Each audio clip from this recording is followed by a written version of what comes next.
আসসালামু আলাইকুম। আজকে আমরা যে টপিক নিয়ে আলোচনা করব সেটা হচ্ছে দ্বিপদ নামকরণের পদ্ধতি। তো দ্বিপদ নামকরণ পদ্ধতি জানার আগে আমাদের জানতে হবে যে দ্বিপদ নামকরণ বলতে কি বোঝায়। হুম দ্বিপদ নামকরণ কেন আবিষ্কার হলো? দ্বিপদ নামকরণের আরেক নাম হচ্ছে বৈজ্ঞানিক নাম বা সায়েন্টিফিক নেম।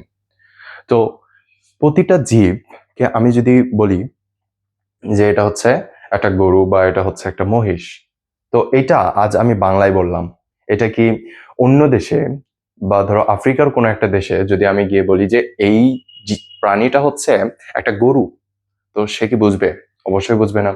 তাহলে তাহলে বা ইংলিশে যদি আমি বলি যে এটা হচ্ছে একটা কাউ, সেটাই আফ্রিকাতে যদি বলি বা একজন মূর্খ মানুষকে যদি বলি যে এটা হচ্ছে একটা কাউ বা হোয়াট এভার, তো সে কিন্তু বুঝবে না। তো প্রতিটা জীবের এমন একটা নাম থাকা দরকার যেই নামটা পৃথিবীর সকল মানুষ চেনে, বা যেই নাম তার বৈশিষ্ট্যকে বহন করে, ওই জীবটার বৈশিষ্ট্যকে বহন করে। তো সেই জন্য সেই প্রয়োজন পূরণের জন্য বিজ্ঞানীরা কি করলো? বিজ্ঞানীরা একটা নির্দিষ্ট নামের ব্যবস্থা চালু করলো, যেই নাম দ্বারা পৃথিবীর সকল দেশেই ওই প্রাণী বা ওই জীবটাকে চেনা যাবে এবং ওই জীবের সকল বৈশিষ্ট্য ওই নামটার মাধ্যমে জানা যাবে। এবং শুধু তাই না, ওই নামের মাধ্যমে ওই জীবের সাথে আরো সম্পর্কিত বা আত্মীয়তার সম্পর্কযুক্ত অন্য কোন জীব আছে সেটা সম্পর্কেও জানা যাবে ওই নামের মাধ্যমে। তো সেই লক্ষ্যে বিজ্ঞানীরা কি আবিষ্কার করলো? দ্বিপদ নামকরণ।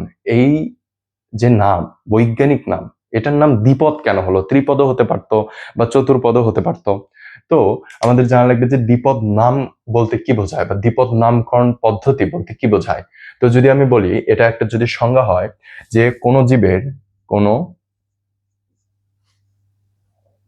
জীবের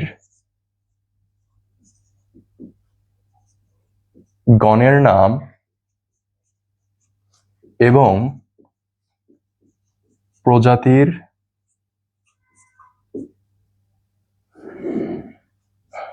নামের সমন্বয়ে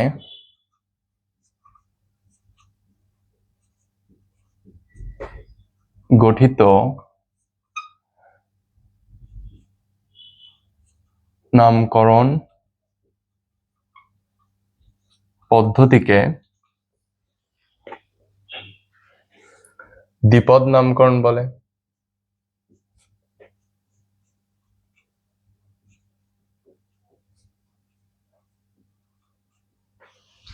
তো কোনো জীবের গণের নাম এবং তার প্রজাতির নামের সমন্বয়ে গঠিত নামকরণ পদ্ধতিকে কি বলা হয়? দ্বিপদ নামকরণ বলা হয়। এবং যদি আমি বলি দ্বিপদ নামকরণ আবিষ্কার করছে কে বা দ্বিপদ নামকরণের জনককে, তো সেটা হচ্ছে আমাদের ওই যে যিনি জনক হচ্ছেন ক্যারোলাস লিনিয়াস।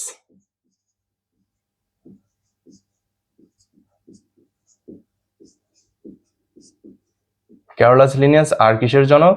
শ্রেণীবিন্যাসের জনক, তাই না? ক্যারোলাস লিনিয়াস হচ্ছে দ্বিপদ নামকরণের জনক। এবং তিনি এই দ্বিপদ নামকরণের যে ব্যাখ্যা বা দ্বিপদ নামকরণের রীতিনীতি লিখেছিলেন একটা গ্রন্থে, সেটার নাম হচ্ছে স্পেসিস প্ল্যান্টারুম।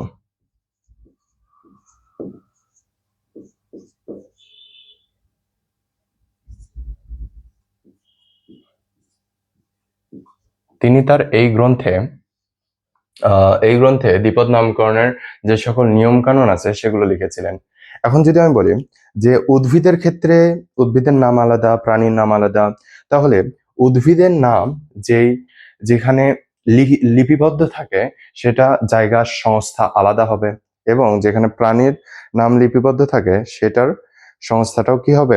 আলাদা হবে, বা এদের স্বীকৃতি দানের জায়গাটা আলাদা হবে। তো তো হুট করে তো আমরা কোনো একটা জীবের নাম যেটা সেটা লিখতে পারি না। তো এদের একটা সংস্থা আছে যেখান থেকে অবশ্যই সেই নামটা, যে বিজ্ঞানী একটা নাম রাখলো সেই নামটা অবশ্যই স্বীকৃত হতে হবে, তাদের নিয়মানুসারে হতে হবে। তারা পর্যবেক্ষণ করে দেখবে যে এই নামটা সঠিক আছে কিনা। তো আমরা যদি বলি যে উদ্ভিদের তাহলে স্বীকৃতি দিবে কে? স্বীকৃতি স্বীকৃতি উদ্ভিদ এবং প্রাণীর জন্য আলাদা আলাদা সংস্থা দেয়।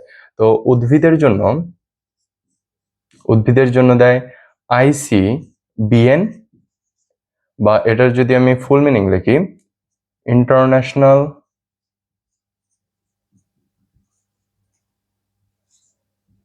কোড অফ, উদ্ভিদের ইংলিশ কি বোটানি না, বোটানিক্যাল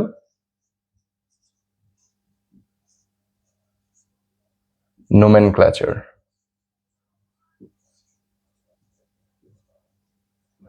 আর প্রাণীর ক্ষেত্রে এই নামকরণের স্বীকৃতি দেয় কে? ICJN, ইন্টারন্যাশনাল কোড অফ, প্রাণী কি জুওলজি, জুওলজিক্যাল নোমেনক্লেচার।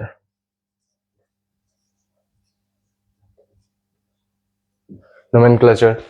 তো এই হচ্ছে উদ্ভিদ এবং প্রাণীর যে নামকরণ সেটা স্বীকৃতির সংস্থা। তো এইবার আমরা দ্বিপদ নামকরণের পদ্ধতি সম্পর্কে জানবো, যে নিয়ম কানুনটা কি, দ্বিপদ নামকরণ লেখার নিয়মটা কি।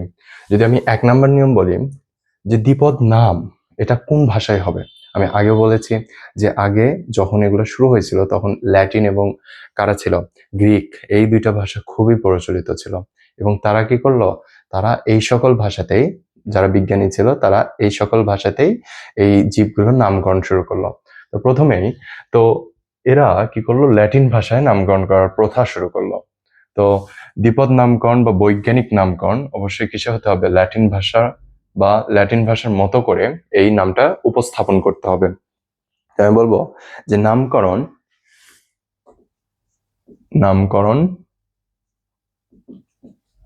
ল্যাটিন ভাষায়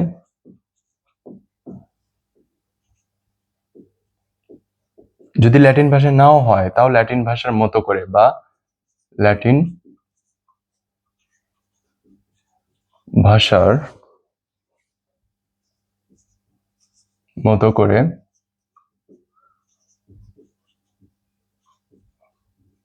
উপস্থাপন করতে হবে। এটা হচ্ছে বাধ্যতামূলক, আমরা বাংলায় করলে কিন্তু হবে না। তারপর দেখো, যেমন আমাদের একটা বইয়ে একটা ব্যাঙের বৈজ্ঞানিক নাম দেওয়া আছে, সেটা হচ্ছে জাকিরানা ঢাকা। কি? জাকিরানা ঢাকা।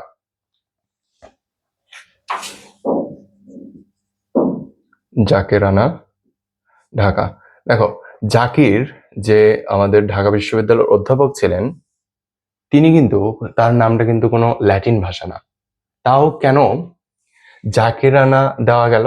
কারণ কি, জাকির, তার নাম ছিল জাকির, সেখান থেকে বানাইছে হচ্ছে জাকিরানা, মানে কি ল্যাটিন ভাষার মতো করে উপস্থাপন করছে। এবং ঢাকা নিজেও কিন্তু একটা ল্যাটিন শব্দ না, তাই না?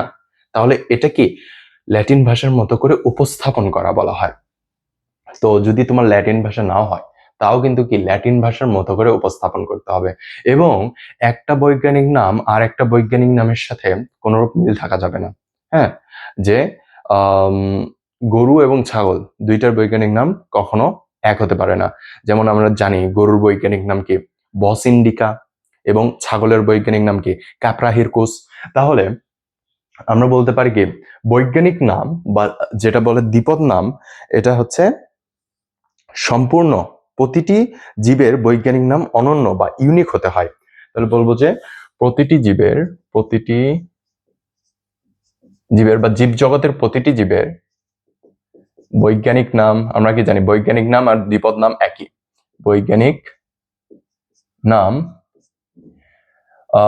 অনন্য হতে হয়, বা অনন্য, বা এটাকে বলা হয় ইউনিক হতে হয়। এবার যদি বলি 3 নাম্বার, এই যে আমি লিখলাম জাকিরানা ঢাকা, এখানে কি দুইটা অংশ আছে। এই জাকিরানা হচ্ছে এর গণের নাম এবং গণ, আর এই যে ঢাকা সেটা হচ্ছে এর প্রজাতির নাম, যে এই প্রজাতিটা ঢাকায় পাওয়া যায়। তো এইটা বলা যায় যে দ্বিপদ নামকরণের কয়টা অংশ হবে, দুইটা অংশ হবে। প্রথম অংশটা হচ্ছে তার গণের নাম এবং দ্বিতীয় অংশটা হচ্ছে তার প্রজাতির নাম। তো বলবো যে বৈজ্ঞানিক নামের দুইটা অংশ, বৈজ্ঞানিক নামের নামের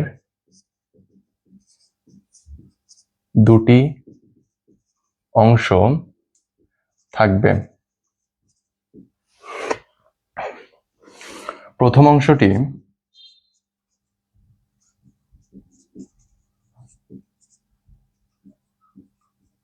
গণের নাম এবং দ্বিতীয় অংশটিকে প্রজাতির নাম। তাহলে বৈজ্ঞানিক নামের দুইটা অংশ থাকবে, প্রথম অংশটা হচ্ছে গণের নাম এবং দ্বিতীয় অংশটা হচ্ছে প্রজাতির নাম। এবার যদি বলি যে আমি যদি মানুষের বৈজ্ঞানিক নাম লিখি হোমো স্যাপিয়েন্স, হোমো স্যাপিয়েন্স, এখানে নাম লেখার ক্ষেত্রে একটা নিয়ম দেখেছি যে হোমোর এইচ কিন্তু বড় হাতের হয়েছে। হোমো কি একটা গণের নাম, মানুষের গণের নাম কি হোমো, হোমের প্রথম অক্ষর বড় হাতের হয়েছে, কিন্তু প্রজাতির ক্ষেত্রে কি সকল অক্ষরই কি ছোট হাতের অক্ষরে হয়েছে। এটাই হচ্ছে নিয়ম যে হোমো যেটা আছে বা যেটা হচ্ছে গণের নাম, সেটার প্রথম অক্ষর হবে বড় হাতের এবং বাকি সকল অক্ষরই কি হবে ছোট হাতের অক্ষরে হবে। তো আমি বলতে পারি যে বৈজ্ঞানিক নামের, তো বলবো কি বৈজ্ঞানিক নামের প্রথম অংশের প্রথম অক্ষর হবে কি বড় এবং বাকি অক্ষরগুলো কি ছোট অক্ষর হবে। তো বৈজ্ঞানিক নামের এটা কি গণ বা প্রথম অংশ, প্রথম অংশের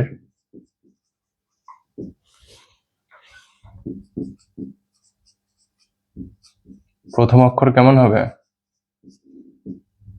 বড়, প্রথম অক্ষর বড় অক্ষর হবে বা ক্যাপিটাল লেটার হবে এবং বাকি অংশের প্রতিটি অক্ষর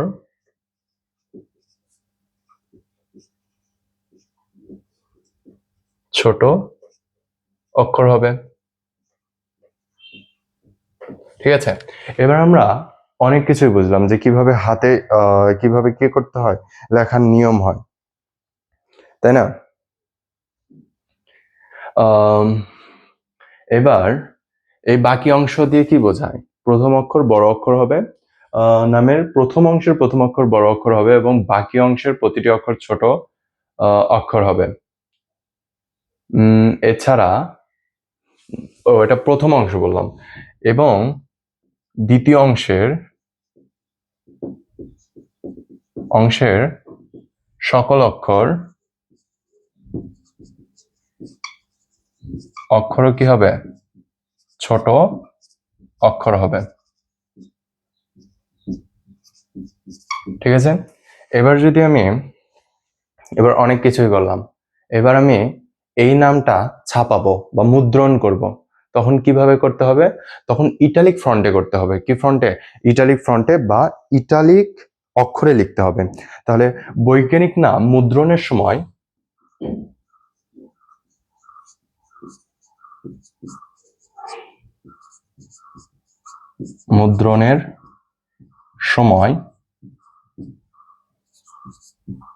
ইটালিক অক্ষরে লিখতে হয়। মানে কি আমরা কম্পিউটারে যখন টাইপ করে লিখবো তখন এটা কি করতে হবে ইটালিক অক্ষরে লিখতে হবে।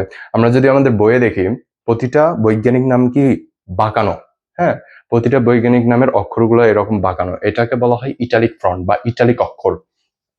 তারপর আমি যদি বলি আমি খুব গরিব মানুষ, আমার কম্পিউটার নাই, তাহলে আমি হাতে লিখবো না? তা হাতে লেখার সময় কিভাবে লিখবো? হাতে লেখার সময় তো আমি বাঁকিয়ে লিখতে পারবো না, হ্যাঁ। তো এক্ষেত্রে আমি এই যে হোমোসেপিয়েন্সের নিচে দাগ দিয়েছি না, সেই নিয়মটা ফলো করতে হবে যে হাতে লেখার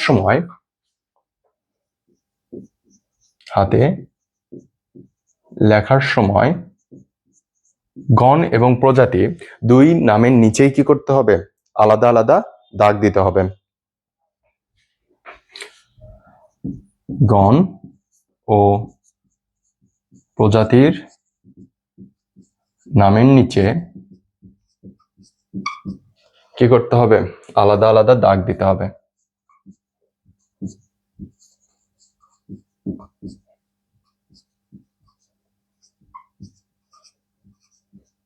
দিতে হবে। তারপর 7 নম্বর যদি পয়েন্ট বলি, আলাদা আলাদা দাগ দেওয়া শেষ। এবার আমি হাতে লেখাও শেষ, মুদ্রণও শেষ। তো এমন হয় না যে একটা বৈজ্ঞানিক নাম কয়েকজন বিজ্ঞানী একই নাম দিল, কয়েকজন বিজ্ঞানী কি করলো, একই জীবের বিভিন্ন নামকরণ করলো। তখন কি হবে, এক একজন বিজ্ঞানী এক এক নাম করতেছে, তাহলে তো একটা জীবের নাম আলাদা হয়ে যাবে না, অনেকগুলো নাম হবে। তো কি করতে হবে, তখন অগ্রাধিকার আইন ফলো করতে হবে। অগ্রাধিকার আইন কি, যেই বিজ্ঞানী কোনো একটা জীবের নাম প্রথমে করছে সেই নামটাই অনুসরণ করা হবে এবং সেই নামটাই গ্রহণ করা হবে। বাকি যতগুলো বিজ্ঞানী আসুক না কেন, যত নাম নিয়ে আসুক না কেন, সেগুলো কি হবে, সেগুলো বর্জনীয় হবে। তো আমি বলবো যে যদি কয়েকজন বিজ্ঞানী একই জীবকে বিভিন্ন নামকরণ করেন, তবে অগ্রাধিকার আইন অনুসারে প্রথম বিজ্ঞানী কর্তৃক প্রদত্ত নামটি গৃহীত হবে। তো বলবো, যদি কয়েকজন বিজ্ঞানী যদি জন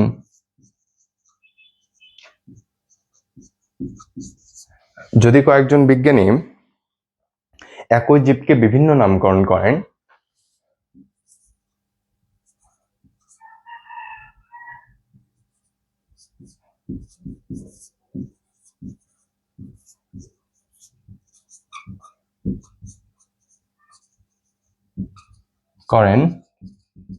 তবে কি করতে হবে, অগ্রাধিকার আইন মেনে চলতে হবে।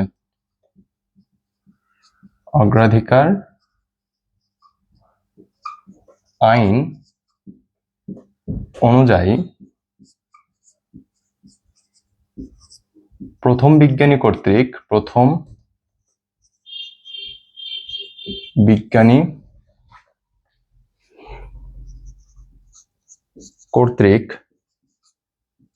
প্রদত্ত নামটি কি হবে, গৃহীত হবে। বাকি নামগুলো কি হবে, বর্জনীয় হবে। এবার যদি 8 নম্বর বলি, শুধু বৈজ্ঞানিক নাম লিখলেই চলবে না। এটা সাধারণত অনুসরণ তেমন করা হয় না লেখার সময়। এটা কি, যেই বিজ্ঞানী কোনো একটা বৈজ্ঞানিক নাম লিখেছেন, তার নাম এবং যে সালে বা যে তারিখে তিনি লিখেছেন, যে সালে লিখেছেন, সেটা সংক্ষিপ্তভাবে লিখতে হবে। তো এটাকে আমি এভাবে বলতে পারি, যিনি প্রথম কোনো জীবের বিজ্ঞানসম্মত নাম দিবেন, তার নাম প্রকাশের সাল সহ উক্ত জীবের বৈজ্ঞানিক নামের শেষে কি হবে, সংক্ষেপে সংযোজন করতে হবে।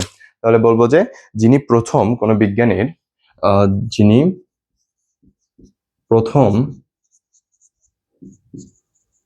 কোনো জীবের বিজ্ঞানসম্মত নাম দেবেন,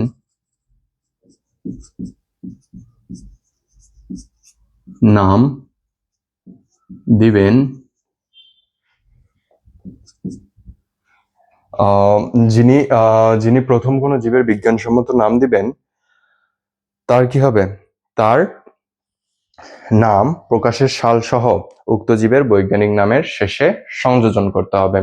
নাম দিবেন, তার নাম প্রকাশের সাল সহ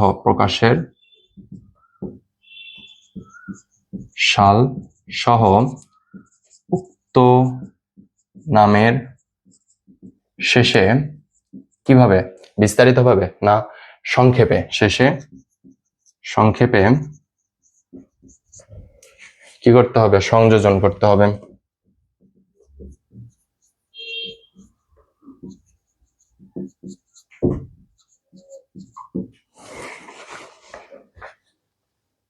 যেমন আমি উদাহরণ হিসেবে যদি বলি, হোমোসেপিয়েন্স বা অরাইজা স্যাটাইভা, যেটা হচ্ছে ধান, হোমোসেপিয়েন্স কি মানুষের বৈজ্ঞানিক নাম।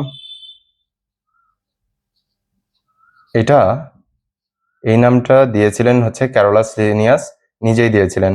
তো হোমোসেপিয়েন্স এর নিচে আমি লিনিয়াস লিখতে পারবো, এভাবে লিনিয়াস লিখে দেব। এতে করে বোঝা যাচ্ছে কি, এলতে বোঝা যাচ্ছে যে লিনিয়াস এই নামটা নিজে করেছিলেন। তো এই ছিল আমাদের দ্বিপদ নামকরণের পদ্ধতি। এই পদ্ধতি অনুসরণ করেই কোনো একটা জীবের বৈজ্ঞানিক নাম বা সায়েন্টিফিক নেম লিখতে হবে। এই নিয়মের যদি ব্যক্ত ঘটে, তাহলে কিন্তু সেই নামটা আমাদের ICZN বা ICBN এ গ্রহণযোগ্য বলে গণ্য হবে না। সেটা কি হবে? বর্জনীয় হবে। তাই আমাদের কোনো জীবের নাম লেখার ক্ষেত্রে এই নিয়মটা ফলো করতে হবে। তো আমি আশা করব যে পরীক্ষার হলে যদি প্রশ্ন আসে যে দ্বিপদ নামকরণ পদ্ধতি লেখো বা দ্বিপদ নামকরণের নিয়মাবলী লেখো, তো এইভাবে লিখবা এবং প্রতিটা নিয়মের পাশে একটা করে যদি উদাহরণ দেওয়া যায় তাহলে সবচেয়ে ভালো হয়।